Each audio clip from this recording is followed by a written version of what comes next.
Hi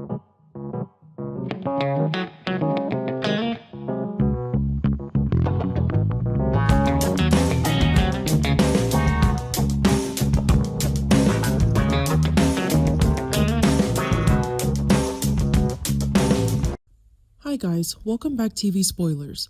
Today I'll continue updating viewers on the escalating tension as Jack tries to escape Victor's clutches. Jack discovers he's been set up by Victor. Jack is found in a chaotic state with no clear memory of what happened. When he regains consciousness, he realizes he's been manipulated and entrapped by Victor Newman in a grand scheme against the Abbott family. The harsh truth is that Victor wasn't just after his fortune, but also wanted to destroy Jack's reputation and status, forcing Jack to face bitter betrayal from an old rival. Jack wakes up in a state he can't even clearly describe. It wasn't just physical dizziness, not just a dull, lingering pain behind his temples like a spreading crack in his mind, but a profound sense of disorientation, a kind of imbalance that made someone who was usually so self-controlled struggle for the first time to determine what was real. The room where he opened his eyes bore no familiar signs. Everything was cold, quiet, enclosed, and so strange that his intuition immediately sounded an alarm. There was no sense of security left, no details to help him quickly find his way back to where he started. Only a thick silence gripped his newly awakened consciousness and a memory gap that made him realize the worst thing wasn't where he was, but that he didn't know exactly why he was there. In that first moment, Jack clung to logic as he always did when facing a crisis. He forced himself to breathe more evenly, trying to sit up, trying to piece together what had happened. But the harder he tried, the more his mind felt like it was being crushed by a fog. Fragments of memory didn't disappear completely, but they were uncomfortably disjointed, appearing like fleeting flashes of light before he could grasp them. Something had happened. Someone had deliberately put him in this state. The feeling came quickly, clearly, almost instinctively. This wasn't an accident. This wasn't a random event. And as that thought took shape, Jack's unease was no longer a vague feeling. It became a tangible fear, a fear directed not only at himself but at everything he was protecting.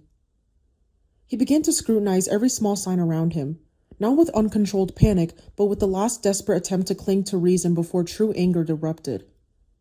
It was at that moment that a chilling realization began to form.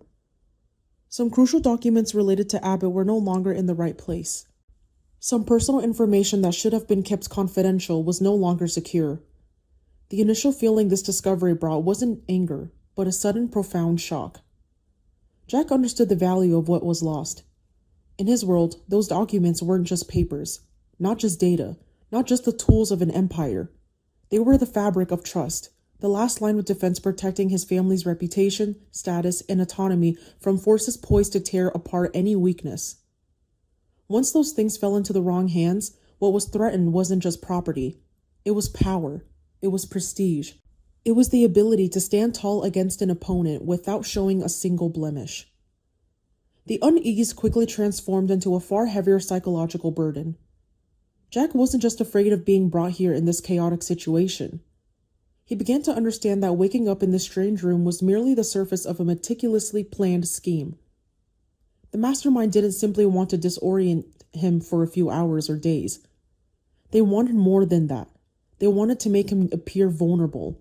They wanted to place him in a position from which everything belonging to Abbott could be shaken. They wanted to turn his own chaos into a tool to serve a larger goal. For someone like Jack, the most painful thing wasn't being openly attacked, but realizing he had been led step by step into a trap set with cold calculation.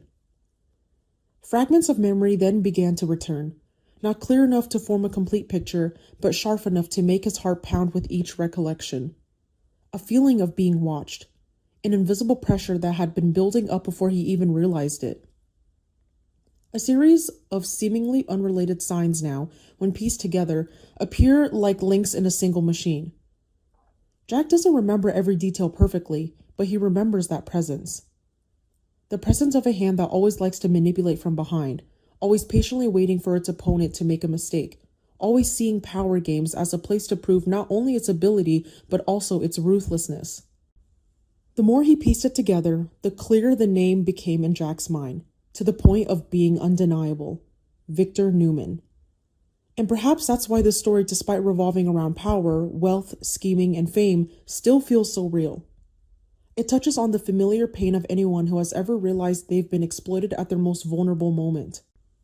The feeling of having to swallow bitterness while forcing oneself to remain calm and not collapse is what makes Jack's journey so heavy yet so captivating. Personally, I like this kind of conflict because it not only shows the ruthlessness of the perpetrator, but also exposes the remarkable resilience of the person pushed to the wall.